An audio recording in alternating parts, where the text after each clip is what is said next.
그는 여편의 실제 속도가 그리 빠르지 않다는 것을 알지 못했다. 여편이 의지하는 것은 바로 그의 소름 끼칠 정도로 뛰어난 예측 능력으로 나전이 어떤 동작을 취하기만 하면 다음 동작을 이미 꿰뚫어보고 미리 준비를 마칠 뿐이었다. 이 여편이라는 녀석이 정말 내가 전에 알던 그 수련생이 맞는 건가? 나전은 여편을 면밀히 관찰하며 내심 경악을 금치 못했다. 잠시 후 300번의 개구리 점프가 끝났다. 훈련장은 온통 신음과 비명으로 가득했고 나전과 여편을 제외한 훈련실의 모든 생명체는 거의 똑바로 서 있을 수조차 없었다. 겨우 개구리 점프 몇 번 했다고 벌써 이 정도로 힘들어하다니 도대체 무슨 꼴들이냐. 나전은 차갑게 콧방귀를 끼며 여편이 다시 대열로 돌아가는 것을 흘끗 보고는 명단 종이를 펼쳐 싸늘한 목소리로 말했다. 다음은 대련조를 편성하겠다. 지난번 시험 1등과 꼴찌가 한 조가 되고 이어서 계속 진행된다. 첫 번째 조, 복류의 여편. 나전의 호명에 따라 여편과 한 소녀가 나란히 대열에서 걸어 나왔다. 모든 수련생의 시선은 두 사람에게, 더 정확히 말하면 그 소녀에게로 집중되었다. 그녀는 늘씬한 몸매에 길고 붉게 타오르는 듯한 머리카락을 가졌고 앵두처럼 붉은 작은 입술, 옥처럼 희고 오뚝한 코, 깊고 고요한 가을 호수 같은 눈을 지녔다. 특히 그녀의 곱고 긴 다리는 300명의 수련생들 사이에 서 있으면 마치 닭 무리 속에 학이 서 있는 듯한 인상을 주었다. 복류에는 그야말로 비할 바 없이 아름다웠으며 냉영영과 함께 성현학원의 3대 여신 중 한 명으로 손꼽혔다. 고작 13살의 나이에 불과했지만 몇 달 전 이미 6개의 현맥을 뚫었고 현재 7번째 현맥 돌파를 눈앞에 두고 있었다. 일단 돌파에 성공하면 곧바로 고급반으로 진입할 수 있는 이곳에 모인 300명의 수련생 중에서 가장 강한 수위를 자랑하는 인물이었다.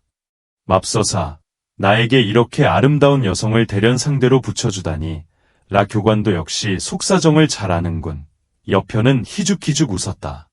그는 어제 막 이맥경지를 돌파한 참이었기에 가장 중요하게 해야 할 일은 형기를 굳건히 다지는 것이었다. 그런데 고맹무자와 대련하는 것이 바로 형기를 강화하는 가장 좋은 방법 중 하나였다. 만약 그렇지 않았다면 여편의 성격상 애초에 이곳에 남아 공부를 계속할 이유가 전혀 없었다. 라 교관님, 이전에는 항상 제가 복류이와 대련했지 않습니까? 대열 속에서 누군가 불만을 터뜨렸다. 그 말의 주인공은 바로 주원이었다. 그는 남월성의 주가자재로 복류의 다음 가는 실력을 가진 수련생으로 이미 6개의 현맥을 뚫은 상태였다. 이전의 대련 규칙은 항상 1등과 2등, 3등과 4등이 짝을 이루는 시기였는데 오늘은 그 전례를 따르지 않았다. 주원의 마음속에는 당연히 불쾌감이 가득했다. 나 교관은 차가운 표정으로 그를 흘끗 보더니 싸늘한 목소리로 말했다. 오늘은 좀 바꿨다.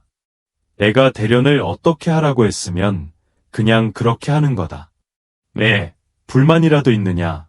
주원은 즉시 입을 다물고 더 이상 감히 아무 말도 하지 못했다. 이 냉혹한 라 교관의 명성은 결코 허언이 아니었기 때문이다. 그렇지만 그는 여편을 향해 이를 갈며 노려보았다. 아름다운 꽃 옆에는 역시나 소똥이 적지 않게 널려있군. 여편은 코를 쓱 만지며 혼잣말을 했다. 근데 저 소똥 더미는 너무 보기 흉하잖아. 잠시 후 300명 이상의 수련생들이 조 편성을 마쳤고 나전은 명단 종이를 덮으며 말했다. 만약 누구라도 감히 게으름을 피운다면 그 결과는 너희 스스로도 잘 알 것이다. 시작. 각 조의 수련생들은 상대와 대련을 시작했고 얼마 지나지 않아 훈련실은 끊임없는 왁자지껄한 소리로 가득 찼다. 여편 수련생, 부탁드립니다. 복류에는 여편이 폐물이라는 소문이 돌았다고 해서 그를 경멸하지는 않았다. 다만 나 교관의 이러한 배치에 대해 약간 이해할 수 없을 따름이었다. 현재 그녀는 6개의 현맥 경지의 병목 구간에 있었고 7번째 현맥을 돌파하려면 자신과 동등한 실력을 가진 수련생과의 대련이 가장 필요했다. 그러나 여편 수련생은 고작 한 개의 현맥만을 뚫었다는 소문이 자자했으며 몸속에는 혈기가 조금도 없다고 알려져 있었다. 그녀에게는 기본적으로 아무런 도움이 되지 않는 상대였다. 아무래도 오늘은 자신이 원했던 수련 목표를 달성할 수 없을 것 같았다. 어쩔 수 없지. 방금 보아하니 여편의 신체 강도는 그리 나쁘지 않은 것 같으니 기본 초식을 연습하는 대련으로 생각하자. 그렇게 생각하며 복류에는 경맥 속에 아주 약간의 현기만을 끌어올린 후 가볍게 손바닥으로 일격을 날렸다. 퍽! 권장, 이 부딪히자 상대의 손에서 극히 미미한 현기의 줄기가 여편의 몸 안으로 솟구쳐 들어왔다. 이거 너무 약한 거 아닌가? 여편은 미간을 찌푸렸다. 이 미약한 현기가 주는 자극으로는 방금 돌파한 현기를 단단히 다지는데 전혀 도움이 되지 않았다. 설마 그녀가 나를 봐주는 건가? 안 되겠다. 방법을 강구해야 해. 여편은 속으로 혀를 쯧쯧 차더니 갑자기 복류이의 가슴을 향해 장풍을 날렸다. 그 동작은 실로 비열하고 경멸스러웠다. 훈련실의 다른 한쪽 구석에서 주원은 단 한순간도 복류이에게서 시선을 떼지 않고 있었다. 이 광경을 목격하자마자 그의 눈에서는 흉포한 빛이 번뜩였다. 이 녀석이 감히 복류이에게 이런 짓을 하다니 정말 죽고 싶어서 안달이 났군. 주원이 복류이를 오랫동안 쫓아다녔다는 것은 모두가 아는 사실이었다. 그는 주가의 도련님이라는 신분 때문에 고급반 수련생들 중 누구도 감히 복류이에게 가까이 다가가거나 접근하는 행동을 하지 못했다. 그런데 오늘 여편이라는 녀석이 감히 이런 짓을 벌이다니, 만약 그에게 본때를 보여주지 않는다면 주원은 앞으로 어떻게 얼굴을 들고 다닐 수 있을까? 이 자식, 두고 봐라. 마찬가지로 이 상황을 주시하고 있던 나저는 두 눈을 크게 뜨고 바라보며 속으로 말을 잃었다. 여편과 복류이를 대련하게 한 것은 그가 의도적으로 배치한 것이었다.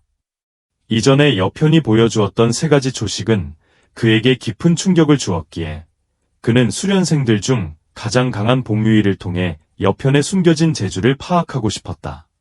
하지만 여편이 복류이에게 이토록 비열한 행동을 할 줄은 상상도 못했다. 이 여편이라는 녀석 머릿속에는 도대체 무슨 생각들이 들어있는 거지? 가장 할 말을 잃은 이는 바로 복류이였다. 그녀는 한 손바닥으로 여편의 손을 쳐내며 눈빛에 짙은 분노를 담았다. 그러나 여편은 전혀 알아차리지 못한 듯 태연자약했다. 그는 몸을 돌리더니 바다에서 달을 건지는 듯한 또 다른 야비한 초식으로 복류이의 엉덩이 쪽을 향해 손을 뻗었다. 동시에 그의 눈은 복류이의 온몸을 위아래로 훑어보며 음흉하게 곁눈질했다. 이 아가씨, 분홍빛으로 부드러운 입술이 정말 깨물어보고 싶을 정도군. 가슴은 크다고 할 수는 없지만 봉긋하게 솟아있어. 앞으로 더 많이 발전할 것 같아. 허리는 가늘어서 군더더기 살이 하나도 없어 보이니 정말이지 최고급이군. 게다가 곱고 길쭉한 두 다리는 탄탄하고 힘이 넘치면서도 탄력까지 있어. 침대에서 그녀에게 휘감기면 얼마나 정신을 잃을까.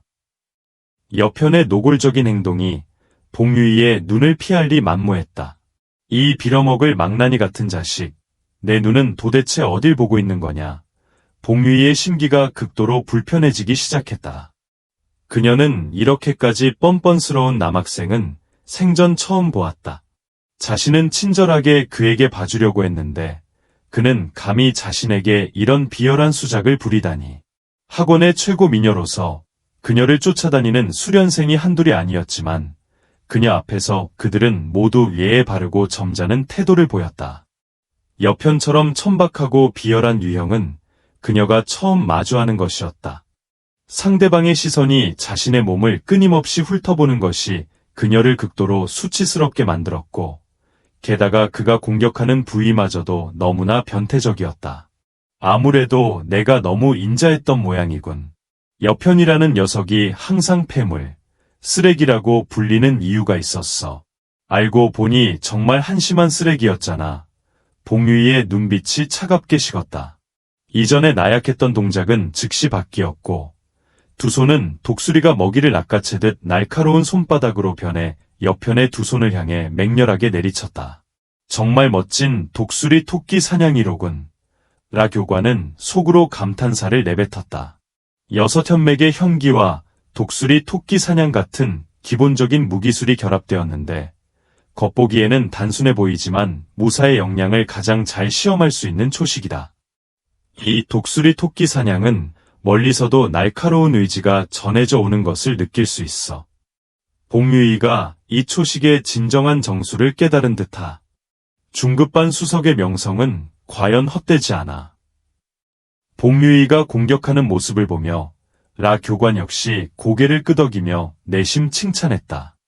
복류이의 실력 발휘에 그는 매우 만족했다.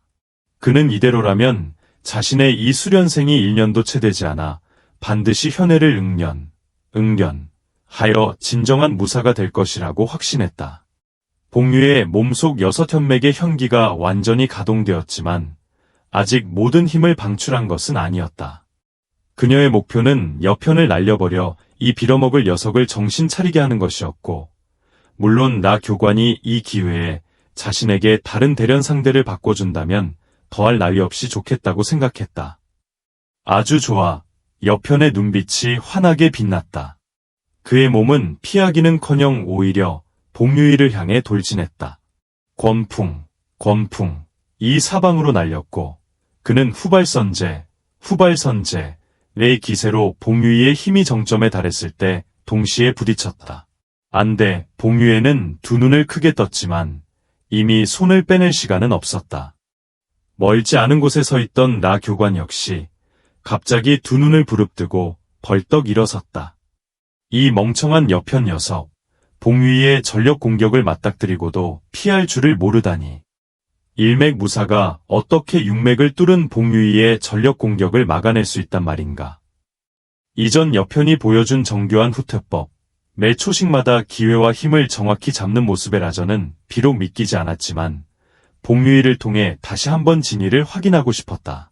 당시 여편의 초식이 우연의 일치였는지 아니면 그에게 남다른 안목이 있었던 것인지 알고 싶었던 것이다. 그러나 지금 보니 여편의 안목도 그저 그런 수준인 듯했다. 제발 복류이의 일격에 중상을 입지 않기만을 바랄 뿐이었다. 하지만 다음 순간 복류이와 라 교관 둘 다 눈을 크게 뜨고 경악에 찬 시선으로 바라보았다. 쾅! 권장!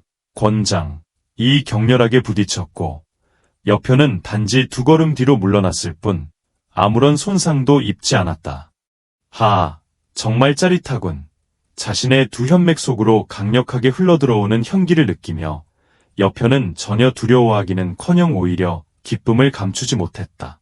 그는 구여노세결을 운용하여 복류이의 형기를 교묘하게 이용하여 자신의 형기를 굳건히 다졌다.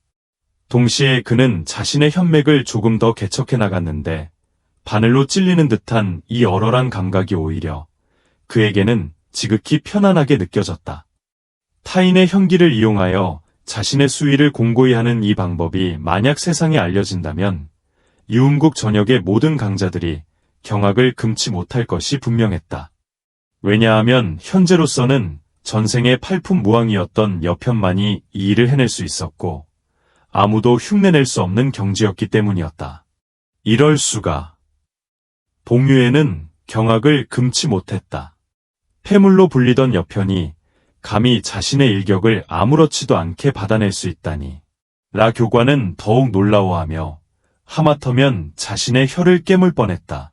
이 녀석, 정말 너무 사악하잖아. 일맥경지로 복류이의 육맥형기를 막아내다니. 이 사실은 정말이지 말해도 아무도 믿지 않을 일이었다. 계속해. 여편은 나지막이 외치고는 다시 돌진했다. 설마 이 녀석이 돼지를 가장하여 호랑이를 잡아먹는 격이었나. 복류이의 눈에서 빛이 번뜩였다. 그녀의 마음속에서 오만함이 치솟았고 6현맥의 형기를 전부 운용하기 시작했다. 쿵. 2개의 인형. 이 격렬하게 부딪혔고 매 공격마다 우렁찬 폭음이 터져 나왔으며 현기가 사방으로 흩뿌려졌다. 여편의 마음은 기쁨으로 가득했다. 봉유이가 대체 어떤 공법을 수련하는지는 모르겠지만 그녀의 현기는 뜨겁게 팽창하며 극강의 위력을 발산했고 그의 현맥 속을 오가며 끊임없이 경맥을 자극하고 확장시켜 주었다. 여편은 속으로 기뻐했지만 봉유에는 극도로 충격을 받았다. 마치 오늘에서야 처음으로 상대방을 알게 된 듯한 기분이었다. 비록 오늘 그녀는 실력의 팔알만을 발휘했지만 육맥을 뚫은 다른 수련생들도 그녀의 소나기에서 10초씩을 넘기지 못했다. 그런데 눈앞의 여편은 그녀의 공격에 맞서 능숙하게 방어하고 해제해낼 수 있었다. 히큐. 격렬한 기운이 두 사람 주위를 끊임없이 휘몰아쳤다. 여편의 통제 아래 이미 이맥 정점에 도달한 그의 몸속 현기는 계속해서 안정되었고 동시에 삼맥 경지를 돌파할 것 같은 모호한 감각이 밀려왔다. 이렇다면 이 기회에 아예 세 번째 현맥까지 뚫어버리면 어떨까? 여편의 마음속에 갑자기 이러한 생각이 번뜩였다. 보통의 무사들은 현맥을 돌파하려면 현기를 조금씩 응변 한 후 맥벽을 충격해야 했다. 하지만 그렇게 하면 속도가 매우 느렸다. 그는 시작점 자체가 다른 사람들보다 훨씬 늦었기 때문에 만약 그 방식대로 한다면 아무리 뛰어난 천부적인 재능을 가졌다고 해도 미래의 성취는 한계가 있을 터였다. 오늘은 이미 이맥 정점 경지에 도달했으니 마침 봉유이의 육맥 현기를 이용하여 삼맥 경지를 돌파하는데 도움을 받을 수 있을 절호의 기회였다. 생각과 동시에 실행에 옮겼다. 이어진 대련 과정에서 여편은 봉유이의 현기를 이용하여 자신의 경지를 공고히 하는 것 외에도 봉유이의 현기에 의지하여 자신의 세 번째 현맥을 서서히 충격하기 시작했다. 쿵. 강력한 육맥 현기가 그의 인도 아래 폭포수처럼 견고한 맥벽을 향해 곧장 부딪혔다. 만약 여편의 이러한 행동이 다른 사람들에게 알려진다면 대륙 전체가 경악을 금치 못할 것이 분명했다.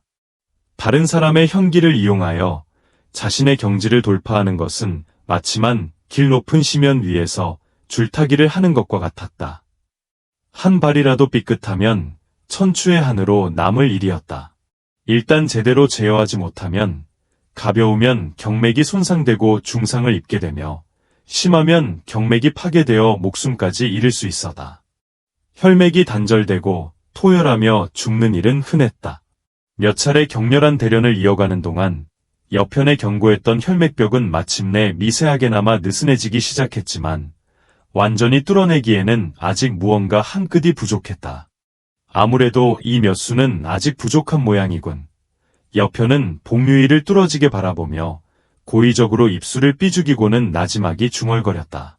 설마 중급반 최강자의 실력이 겨우 이 정도에 불과하다는 말인가? 그가 목소리를 낮추어 중얼거렸음에도 불구하고 봉유이의 귀에는 그 말이 또렷하게 들렸다. 내가 지금 뭐라고 했느냐? 봉유에는 눈을 부릅떴다. 중급반 최강자인 그녀가 일개 초급반 수련생에게 이런 식으로 무시당한 적이 언제 있었던가. 하지만 그녀는 쉽사리 분노를 터뜨리지 않았다. 사실 여편이 자신의 공격 아래서 생각보다 훨씬 오랫동안 버텨냈기 때문이었다. 이대로 본때를 보여주지 않으면 내가 그를 어찌할 수 없다고 생각할 게 분명해. 봉유이의 눈동자에 차가운 빛이 섬광처럼 스쳐 지나갔다. 이내 그녀의 두 눈은 불꽃처럼 새빨갛게 타올랐고 뜨거운 열기가 마치 불길처럼 그녀의 몸에서 뿜어져 나오기 시작했다. 유성처럼 허공을 가르며 날아드는 두 손에는 여편에게 잊을 수 없는 뼈저린 교훈을 새겨줄 기세가 역력했다. 아, 이건 무온의 힘이군. 여편이 봉유이가 진화를 사용했다는 것을 알아채지 못할 리 없었다. 현기 속에 뜨거운 화열, 이 한 줄기 섞여 있는 것을 보니 상대방의 무온은 분명 화염 계열의 무온임이 틀림없었다. 보통의 경우 무자는 10대 중반이면 무온을 각성할 수 있지만 무온을 몸 밖으로 완전히 분리하여 그 진정한 위력을 발휘하려면 1단계 무사경지를 돌파한 후에야 가능했다. 다만 육맥경지에 이른 무자라면 이미 무온의 힘 일부를 조종할 수 있었다. 무온의 힘을 사용했으니 봉유이의 이 장력은 최소한 2배 이상 증폭되었을 터였다. 이쪽의 일거수일투족을 내내 주시하고 있던 라 교관은 또다시 벌떡 일어섰다. 봉유이가 무온의 힘을 사용하다니 혹시라도 여편을 한 방에 때려 죽이는 건 아닐까 심히 염려되었다. 쾅! 뜨거운 현기 덩어리가 물밀듯이 여편의 몸속으로 쏟아져 들어왔다. 아주 좋아. 여편은 두려워하기는커녕 기쁨을 감추지 못했다. 그는 온 힘을 다해 몸 안으로 들어온 이 현기 덩어리를 세 번째 현맥의 혈맥벽으로 이끌어 충격했다. 동시에 자신의 현기도 멈추지 않고 끊임없이 순환시켰다. 파직! 반석처럼 견고했던 세 번째 현맥의 혈맥벽이 마침내 이 한 번의 충격 아래 무너져 내렸다. 폭포수처럼 거세고도 광활한 현기가 여편의 세 번째 현맥 속으로 흘러들어갔다. 산맥경지를 돌파했구나. 여편은 입이 귀에 걸리도록 활짝 웃었다. 만약 자신 혼자 수련했다면 최소한 2, 3일은 더 걸렸을 돌파를 오늘 단 한나절 만에 이뤄냈으니 상당한 시간을 절약한 셈이었다. 봉유에는 여편의 몸에서 맹렬한 현기 파동이 전해져 오는 것을 느끼는 순간 온몸이 멍해졌다. 그가 감히 내 한 수를 빌려 돌파를 이뤄내다니. 여편이 그녀에게 안겨준 경악은 마치 빙산이 무너지고 땅이 갈라지며 바다가 파도치는 듯 격렬하여 도저히 감출 수 없었다. 그녀 못지않게 경악한 이는 이쪽 상황을 내내 주시하던 라 교관이었다. 그의 두 눈은 놀라움으로 크게 뜨였고 입은 달걀 하나를 통째로 넣을 수 있을 만큼 쩍 벌어졌다. 비록 아주 미미한 흔적이었지만 다른 사람들은 눈치채지 못해도 2단계 무사 후기 경지의 무사인 그가 알아채지 못할 리 없었다. 제기랄, 대련 중에 돌파를 하다니 이 꼬마 녀석은 도대체 사람이란 말인가. 여편은 겨우 일맥을 뚫은 폐물 아니었나. 방금 전의 기운은 분명 산맥무자의 기운이었어. 여편이 오늘 그에게 안겨준 충격은 다른 수련생들이 1년 동안 안겨준 충격보다 훨씬 컸다. 봉유이의 경악스러운 시선을 느끼자 여편은 코를 극적였다. 상대가 자신을 한 번 도왔으니 답례하지 않는다면 다소 민망할 것 같았다. 전생의 8단계 무황이었던 여편이 어린 소녀를 괴롭혔다는 소문이라도 퍼진다면 체면이 말이 아닐 터였다. 에라 모르겠다. 그녀가 7맥 경지까지 한 걸음밖에 남지 않았으니 이번 한 번은 착한 일을 한다고 생각하지 뭐. 옅은 미소를 지으며 여편은 돌파를 마친 후에도 멈추지 않았다. 그는 두 주먹을 펼쳐 장으로 바꾸더니 갑자기 공격을 날렸다.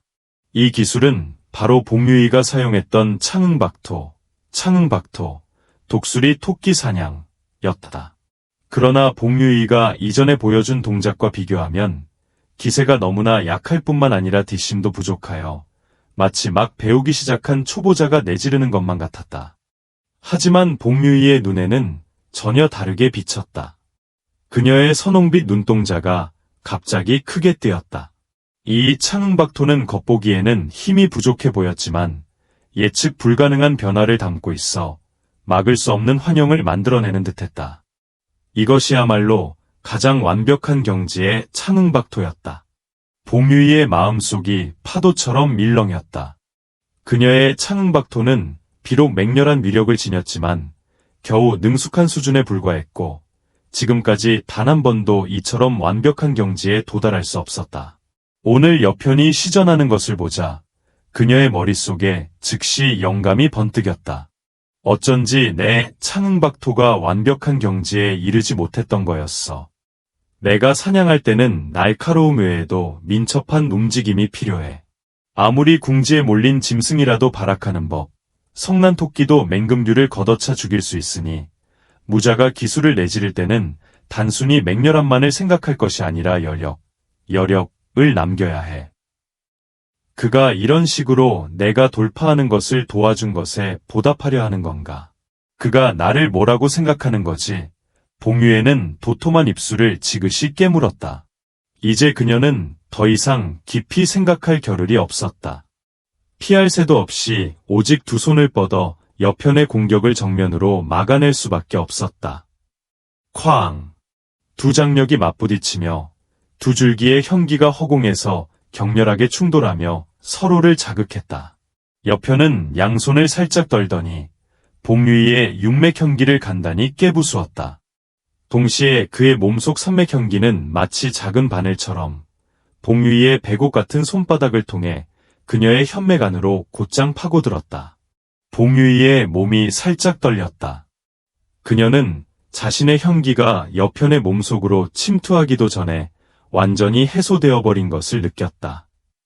동시에 응축된 형기 한 줄기가 역류하여 그녀의 몸속 형기 운용 속도를 갑자기 증가시켰다. 그녀를 더욱 경악하게 만든 것은 몸속 육맥 형기 모두가 통제력을 잃고 7번째 현맥의 혈맥벽으로 돌진하는 것이었다. 이 7번째 현맥의 혈맥벽은 그녀가 이전에 셀 수 없이 여러 번 돌파를 시도했지만 모두 실패했던 곳이었다. 그런데 가장 믿을 수 없는 것은 여편이라는 이 녀석의 형기 한 줄기가 마치 마력이라도 가진 듯 그녀의 육맥 진기 전체를 이끌어 견고한 혈맥벽에 사납게 부딪히더니 기어이 혈맥벽 위에 작은 균열을 만들어냈다는 사실이었다. 봉유애는 기쁘면서도 놀라움을 금치 못하며 몸속 모든 형기를 연속으로 움직였다. 쩌적, 쩌적, 쩌적. 균열은 점점 더 넓어졌고 그녀의 얼굴은 붉게 상기되었다. 이전에 도저히 뚫어낼 수 없었던 7번째 현맥이 갱음과 함께 무너져 내렸다. 감히 돌파를 해냈잖아. 그녀는 눈을 크게 뜨고 여편을 바라보았다. 봉유이가 한 남학생을 이렇게 자세히 평가한 것은 이번이 처음이었다. 준수한 얼굴, 훤칠한 키, 살짝 올라간 입꼬리에는 알듯 모를 듯한 미소가 어렸고 눈에는 비할 데 없는 자신감이 번뜩였다. 이 잘생긴 남학생의 모습은 그녀의 마음속 깊이 새겨졌다. 대련 중의 돌파, 완벽한 무술기에 강력하고 신비로운 형기 운용법. 학원 전체에서 폐물이라 불리던 이 수련생의 진정한 강함을 과연 아는 이가 몇이나 될까. 만약 이번 대련이 없었다면 봉유애는 자신에게 영원히 그와 인연을 맺을 기회가 없었을 것이라고 생각했다. 그녀는 이번 기회가 더할 나위 없이 운이 좋았고 라 교관이 이렇게 배치해준 것이 행운이라고 느꼈다. 여편이 없었다면 비록 훗날 그녀도 칠맥경지에 돌파할 수 있었겠지만 과연 언제쯤에야 가능했을지 알 수 없었다. 열흘, 보름, 아니면 한 달. 그녀 자신도 알 수 없었다. 훈련장의 다른 한쪽 구석에서 라 교관은 눈알이 튀어나올 정도로 눈을 부릅뜨고 있었다. 그의 얼굴은 멍해졌고 그의 마음속 경악을 표현할 수 있는 어떤 단어도 남아있지 않았다. 형기 자극. 설마 이것이 형기 자극이란 말인가? 이 여편이라는 녀석은 도대체 무슨 괴물이지? 그럴 리 없어. 방금 내가 본 것은 분명 가짜일 거야. 우연일 뿐이야. 그저 우연일 뿐이라고 라 교관의 심정은 어떻게 형용해야 할지 모를 정도였다. 여편이 돌파한 것에 이어 봉유이까지 칠맥경지를 돌파하다니. 게다가 그 과정에서 희미하게나마 여편의 형기 그림자가 엿보이는 것을 느끼자 라 교관은 자신의 감각을 도저히 믿을 수 없었다. 2단계 무사 후기 경지의 무사로서 라 교관은 자신이 지휘하던 장군에게서 들은 바가 있었다. 진정한 최정상급 강자들은 자신의 형기를 이용하여 자신보다 낮은 등급의 무자가 돌파하도록 길을 안내할 수 있는데 이 과정을 형기 자극이라고 부른다는 것이었다.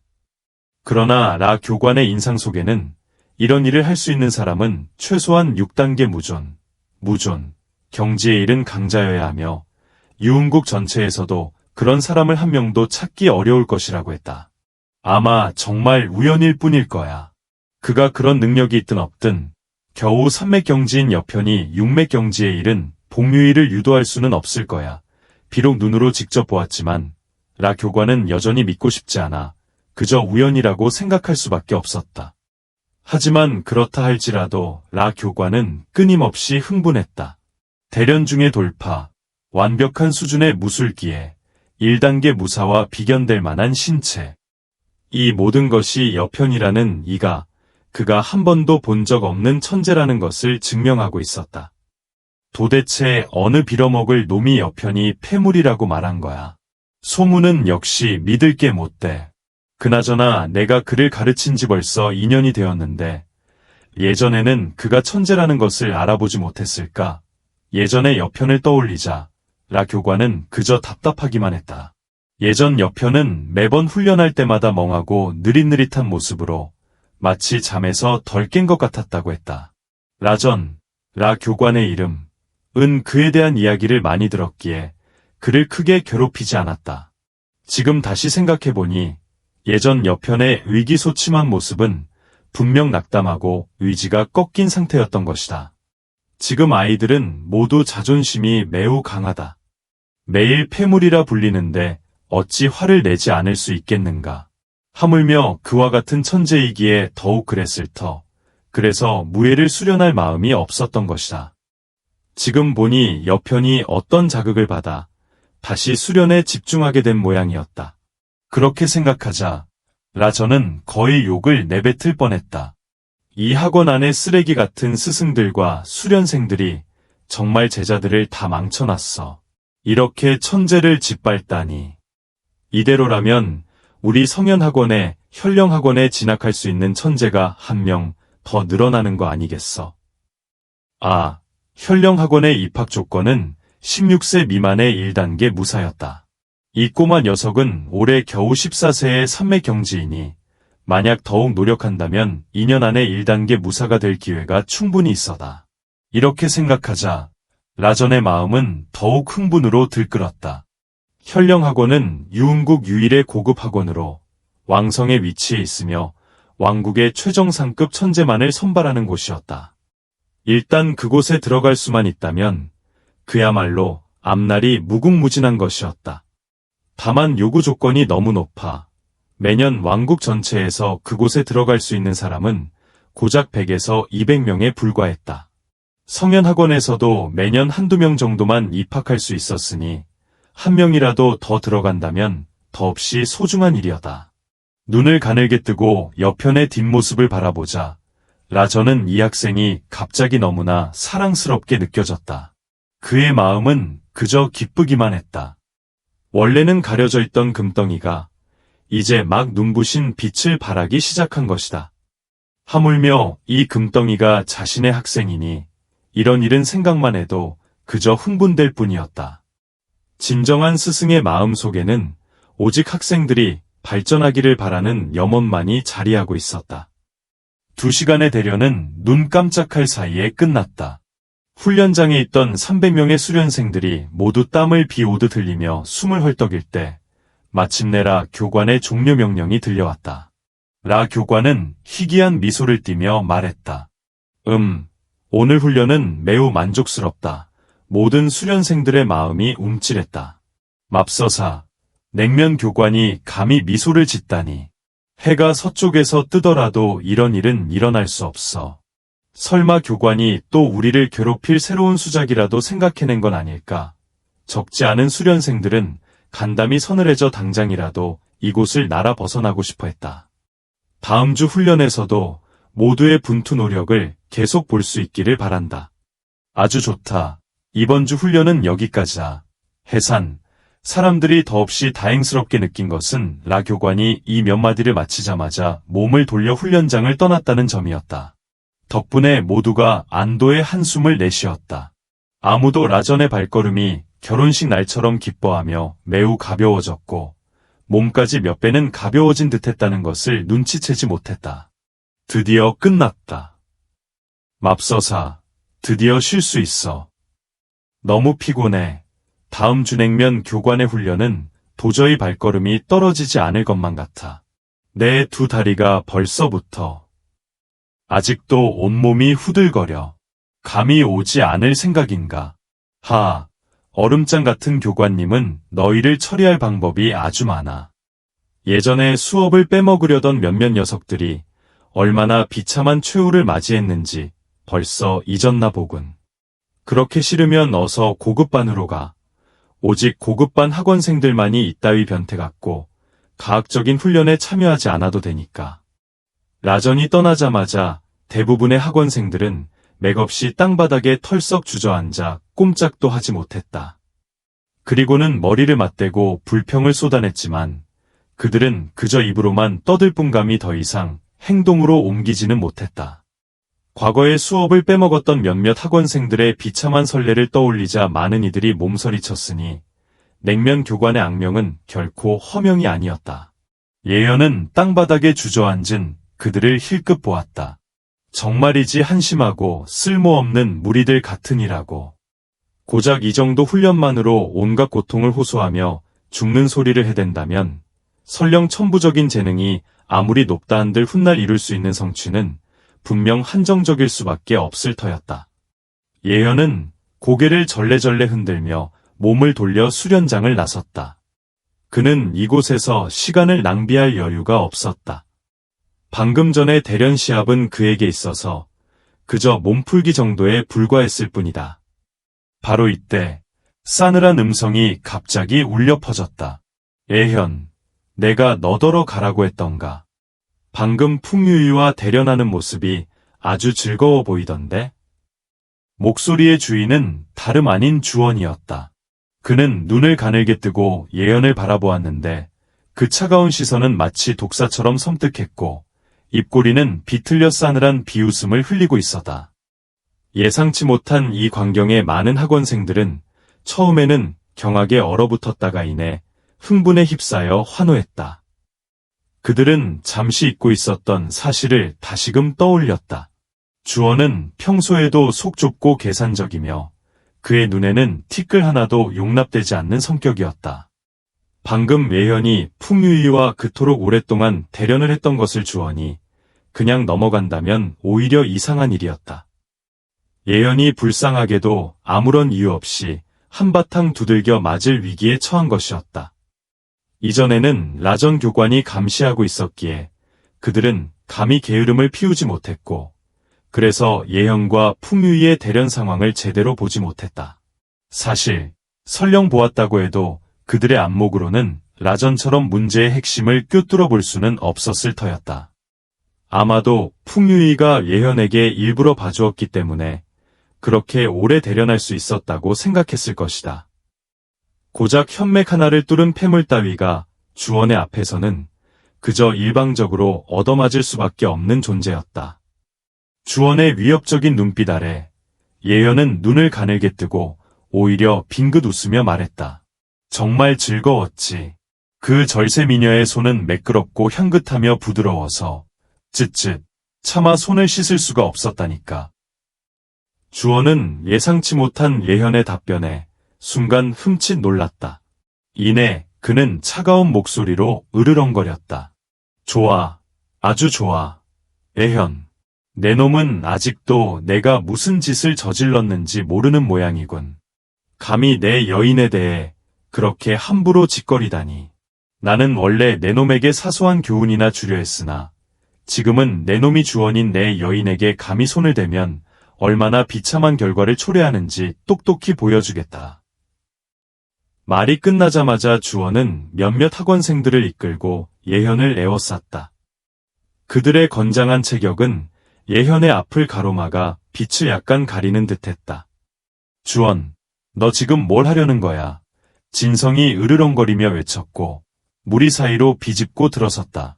진성, 이건 내가 끼어들 일이 아니야. 저리 비켜. 주원은 진성을 힐끗 보며 차가운 목소리로 말했다. 여긴 학원이라고. 내 마음대로 날뛸 수 있는 곳이 아니야. 진성이 크게 외쳤다. 주원의 눈에는 차가운 섬광이 번뜩였다. 진성, 내가 경고하지 않았다고 원망하지 마라. 내 놈이 비키지 않으면 내 놈까지 때려 눕힐 테니. 진성은 비록 이제 막 4개의 현맥을 뚫었을 뿐이었지만 진가는 남월성의 3대 가문 중 하나였다. 주원이 감히 진성을 어쩌지는 못하겠지만 한바탕 싸우는 것은 문제될 것이 없었다. 진가는 겨우 몇몇 제자들 간의 충돌 때문에 두 가문의 평화로운 겉모습을 깨뜨리려 하지 않을 것이라 믿었기 때문이었다. 예현은 진성이 더 이상 말을 잇지 못하게 막고 손가락 하나를 내밀어 입맛을 쩝쩝 다시며 말했다. 주원하고 자네의 행동은 자네 신분과 전혀 어울리지 않는군 그래. 내 놈도 내 신분을 안단 말이지. 당연히 알지. 그런데 설마 자네는 이런 말을 들어본 적이 없나? 무슨 말인데? 착한 개는 길을 막지 않는다. 그런데 자네네 집게는 영 시원찮군 그래. 예현이 콧방귀를 끼며 말했다. 네, 내 놈. 죽고 싶어 환장했구나. 주원은 분노로 얼굴이 파랗게 질렸다.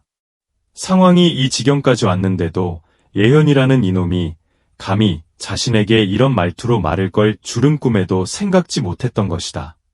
그의 형기가 폭발하며 뿜어져 나왔고 독사처럼 사악한 눈빛으로 흉측하게 말했다. 아주 좋아. 패물인 내 놈도 제법이로군.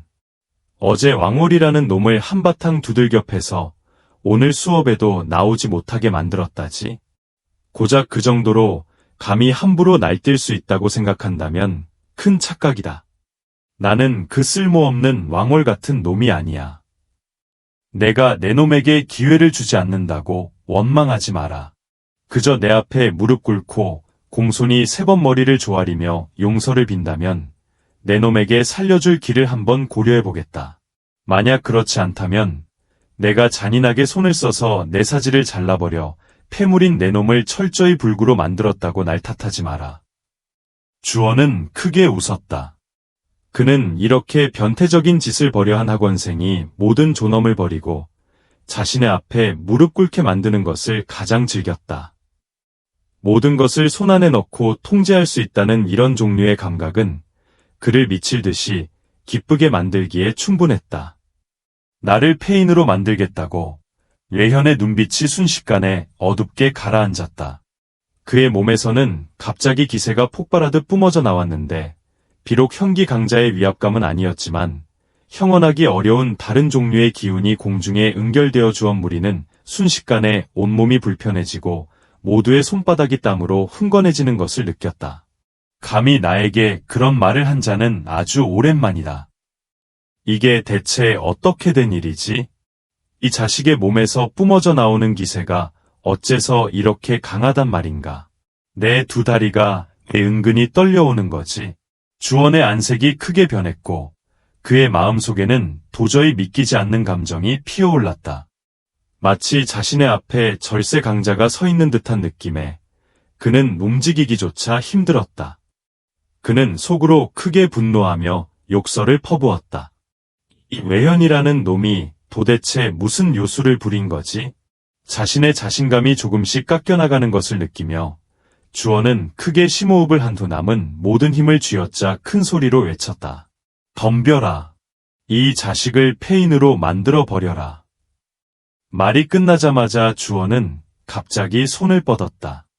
맹호가 산을 내려오는 듯한 기세로 그의 손은 강력한 발톱으로 변하여 예현을 향해 맹렬하게 내리찍었다. 그는 서둘러 공격을 발동한 것이었다. 만약 자신이 지금 나서지 않는다면 나중에는 감히 손쓸 용기가 나지 않을까 봐 두려웠기 때문이었다. 동시에 예현을 에워싸고 있던 다른 학원생 몇몇도 움직이기 시작했다. 그들은 사납게 생긴 얼굴로 흉측하게 달려들었다. 예현, 조심해. 진성은 예현 옆에 바짝 서서 잔뜩 긴장한 얼굴로 이를 악물었지만 단한치도 뒤로 물러서지 않았다. 이게 내 호랑이 발톱술이냐. 쯧쯧. 손가락을 구부린 게 고양이 발톱 같기도 하고 보아하니 내 놈만의 삼류고양이 발톱 동문절기인가 보군. 예현이 태연하게 입을 열었다. 감히 나를 더 자극해. 죽고 싶어 환장했구나. 주원의 눈빛은 더욱 사나워졌다. 그는 육맥형기를 모두 사용하며 전혀 봐주지 않았고 손에 실린 힘은 몇 배 더 강해졌다. 두 손을 오므려 예현의 손을 향해 할퀴었으니 이 일격이 예현의 손에 제대로 명중한다면 아마도 예현의 두 손을 당장 잘라버릴 수 있을 터였다. 예현의 눈에는 날카로운 기세가 섬광처럼 번뜩였다. 그의 성격은 예로부터 은혜는 은혜로 갚고 원한은 원한으로 갚는 법이었다. 만약 상대방이 자신의 손을 망가뜨리려 하는데도 그 몇 배로 대갚아주지 않는다면 더 이상 그 자신이 아니었다. 발걸음이 움직이자 예현의 양 주먹에 실린 근육은 수축되었고 권세는 발동할 준비를 마쳤다. 내 놈이 이미 독수를 쓰려 한다면 누가 더 비참한 최후를 맞이할지 두고 보자. 그가 막 폭발할 준비를 마쳤을 때 그의 표정이 갑자기 살짝 변했다가 이내 평정을 되찾았다. 멈춰라. 꾀꼬리처럼 맑고 고운 외침이 울려 퍼졌고 춤추는 불꽃처럼 새빨간 형상 하나가 갑자기 무리 사이로 섬광처럼 나타났다. 쿵, 쿵, 쿵. 장풍이 섬광처럼 번뜩였다. 주원 옆에 서 있던 학원생 몇몇은 모두 멀리 날아갔고 이내 쿵쿵 소리를 내며 땅에 쓰러져 고통스럽게 신음했다. 심지어 주원조차도 가볍게 콧방귀를 끼며 연신 몇 걸음 뒤로 물러서고 나서야 겨우 몸을 추스를 수 있었다. 뭐냐? 주원은 몸을 추스르고는 경악한 표정으로 방금 공격한 자를 향해 바라보았다. 이 힘은 어떻게 이런... 공격한 자는 바로 풍유이였다. 그녀는 무리 속에서 걸어나와 차분하게 말했다. 주원, 감히 수련장에서 패거리 싸움을 벌이고 게다가 고의적으로 학원생을 폭행하기까지 하다니. 내가 어떻게 처벌받을지 잘 알고 있을 텐데. 주원은 놀라움과 의혹이 교차하는 표정으로 풍유이를 평가했다. 그의 실력과 풍유이의 실력 차이는 크지 않았다. 이곳에 있는 중급반 학원생들 중 풍유이는 1위였고 그는 2위였다. 학원 전체 중급반을 통틀어도 5손가락 안에 드는 실력이었다. 그런데 방금 풍유이의 일격은 그에게 도저히 저항할 수 없다는 느낌을 주었다. 이런 상황은 이전에 그와 풍유이가 대련했을 때는 한 번도 나타난 적 없던 일이었다. 평정심을 되찾은 주원은 차가운 목소리로 크게 외쳤다. 풍유애, 이 일은 너와 상관없어. 어서 비켜. 주원, 여긴 내 마음대로 위세를 부릴 곳이 아니야. 풍유이가 차가운 목소리로 응수했다. 예연이 자신이 칠맥경지에 도달하도록 도와주었는데 어찌 예연이 자신 때문에 위험에 처하도록 내버려 둘 수 있겠는가. 풍유이의 행동은 수련장 전체를 술렁이게 만들며 온갖 이야기꽃을 피우게 했다. 풍유이가 감히 예연을 돕기 위해 나섰다고. 대체 무슨 일이 벌어진 거지? 저 망할 자식. 설마 2시간 동안 대련했다고 해서 두꺼비 같은 그놈이 백조와 뭔가가 통했단 말인가? 하늘은 눈도 없단 말인가? 젠장, 예현 그놈이 무슨 덕목이 있다고 감히 여신의 관심을 받을 수 있단 말인가? 만약 나를 여신이 보호해줄 수만 있다면 설령 100년을 일찍 죽어도 기꺼이 할 것이다. 100년이라고? 그럼 당장 지금 죽어버려라.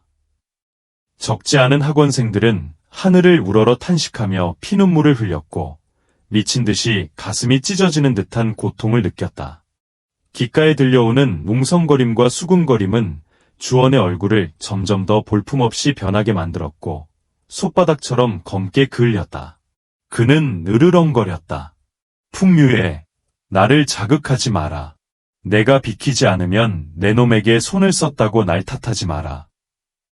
풍유이가 예현을 감싸고 돌수록 주원의 마음속 사리는 더욱 무거워졌다. 예현을 상대하고 싶다면 나부터 넘어서야 할 것이다. 풍유이는 조금도 물러설 기색이 없었다. 예현은 저절로 코를 쓱쓱 만졌다. 이 여인네, 정말이지 불을 지필 줄 아는군. 설마 저 주원이라는 놈이 점점 더 화를 내는 것을 못 보는 것일까? 어찌됐든 이렇게 되는 것도 나쁘지 않았다. 저런 쓰레기 같은 놈은 화병으로 죽는 게 한 명이라도 줄여주는 셈이고 살아봤자 이 세상의 식량만 낭비할 뿐이니까.